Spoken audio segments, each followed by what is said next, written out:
Welcome everyone to this mini lecture, short video presentation on the Dominican order, one of the great mendicant orders of the church, founded by Saint Dominic of Osma, Spain.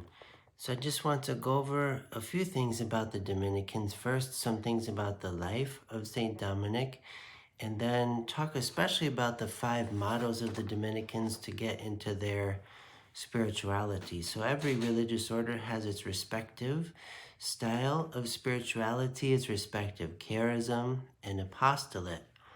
Dominicans definitely are one of the more apostolic religious orders of the church. They're very much on the go, on the move, in the cities, working in hospitals, schools, serving the poor in different ways. But we're going to explore their specific charism, what makes a Dominican Dominican, in this presentation.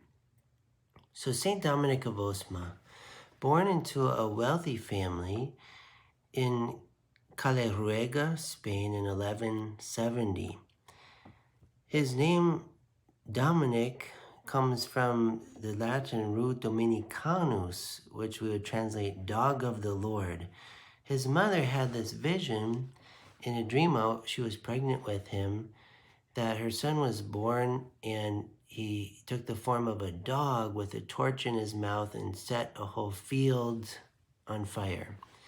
Not in a destructive way, but she saw it as a symbol that he would be at the service of the Lord, at the service of evangelization, to do the will of God, like Jesus said that he wished that the world was already ablaze with the gospel, with the love of God. St. Dominic was ordained a priest at age 24, became part of a community of priests who followed the rule of St. Augustine at the cathedral in Osma. The Dominicans don't have their own specific rule that St. Dominic wrote. He simply adopted the rule of St. Augustine to serve as their rule of life. And he was already living this rule as a diocesan priest, a canon, at the, as I said, cathedral in Osma. St. Dominic worked against a couple different heretical movements during his era, Catharism and Valdensianism, and both of these were hyper-ascetical kind of movements. The Albigensians, also known Catharism from the Greek roots where we get the English word catharsis, the pure ones, the holy ones, this kind of religious elitism that was spreading in the church, and this group that saw themselves as knowing more than the magisterium of the church, living in more holy ways than what they saw to be corrupt things going on in the church. We see similar movements even in our own time, people that are hypercritical of different things in the church and think they're a magisterium unto themselves kind of thing. St. Dominic was against this. And it's funny because sometimes in our time we see people acting in these ways and quoting the Dominican St. Thomas Aquinas as if that's his persuasion too, which it never was. So in any case, it's good to note these things historically. Kind of there's nothing new under the sun oftentimes in the church with these extreme kind of movements, but good Catholic thinking identifies these and doesn't go there. So this Valdensianism was a proto-Protestant movement trying to imitate the simple life of the early church. Again, a kind of fundamentalism or reductionism of the entire history of the church, wanting to throw out the husk so fast as some kernels start to go with it. St. Dominic founded the Dominicans in Toulouse, France. So even though he's from Spain, he founds the order finally in France in the year 1215 to address the new spiritual needs of the expanding cities of his era.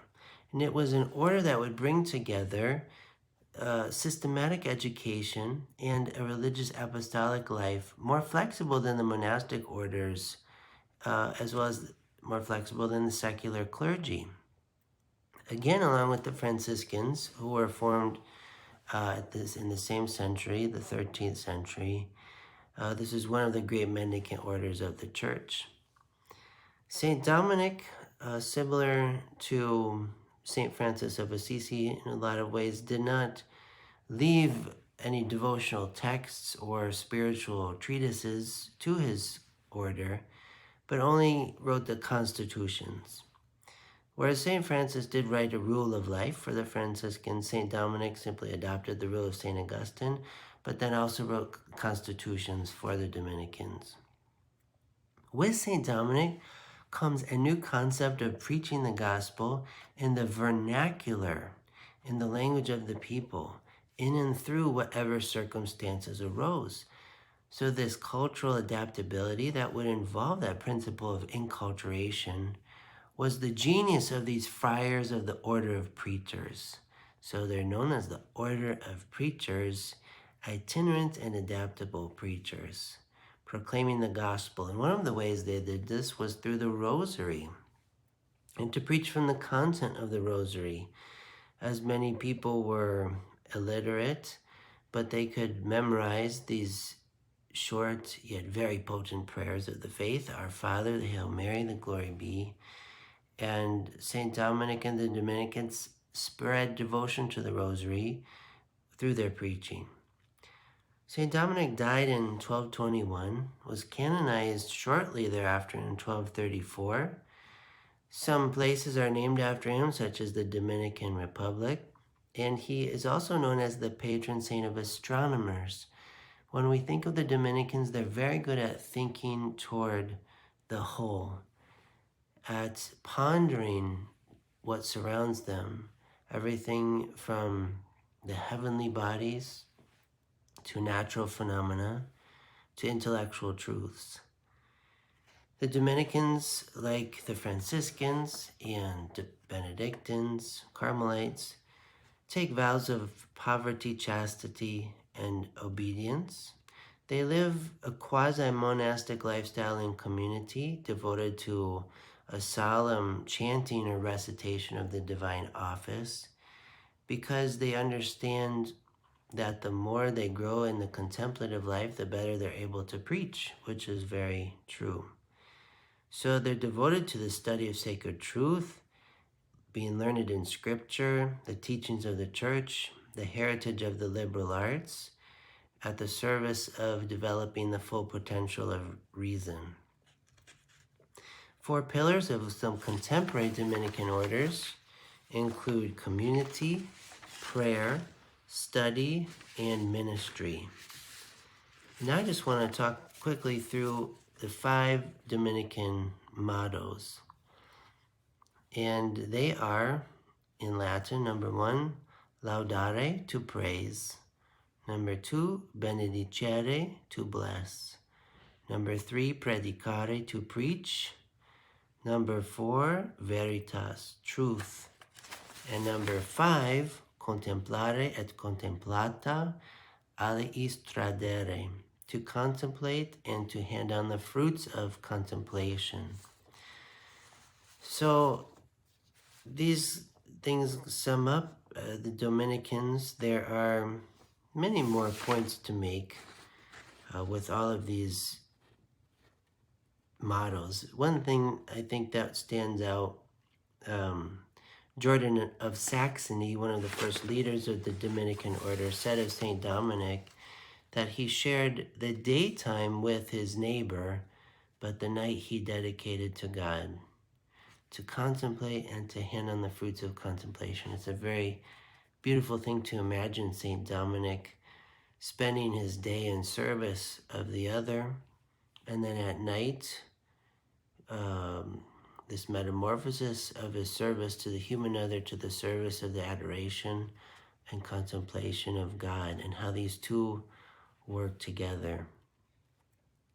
The general end of the Dominican order is the sanctification of its members through contemplation. The specific end, the salvation of souls through preaching.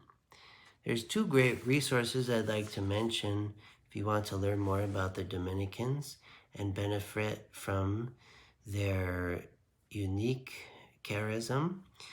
The first website on YouTube, if you look up Aquinas 101, they have so many amazing videos, especially based on the work of St. Thomas Aquinas, getting into classical metaphysics. Also, if you Google the Thomistic Institute, so many great resources by the Dominicans. They even have a great English version of St. Thomas's Summa Theologiae to access there. I think they're doing an amazing job sharing the fruits of their contemplation and the heritage of the Dominicans going back to St. Dominic. I'm really excited that they have all these resources available online, and I know that if I was serving in parish ministry, youth and young adult ministry, or adults formation, I'd definitely be weaving in those sources and talking about them within evangelization and catechesis. Another very helpful resource is the website thomisticevolution.org. This website is put together by some Dominican friars who have backgrounds at the doctoral level in both theology and the natural sciences. So the Dominicans are very good at this dialogue between faith and reason, or religion and natural science. This is a very important dialogue in our time, as many people find obstacles to believing in God in the name of natural science, but it doesn't need to be mutually exclusive whatsoever. These disciplines definitely are meant to speak to each other. The Dominicans do a great service to the church in forming this bridge between the supernatural virtue of faith and the rational fields of natural science.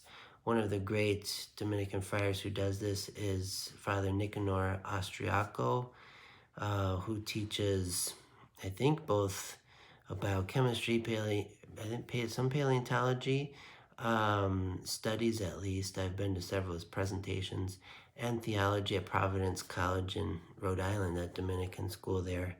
It's a great mind. He contributes to that thomisticevolution.org. Great website, nice PDF documents that could be passed out in a faith formation class or something. Wondering about the Genesis narratives and how do these dialogue with biological theories of biological evolution. Very important conversations to have and to facilitate as leaders in the church. So thanks so much for thinking along with me in this mini lecture on Dominican spirituality.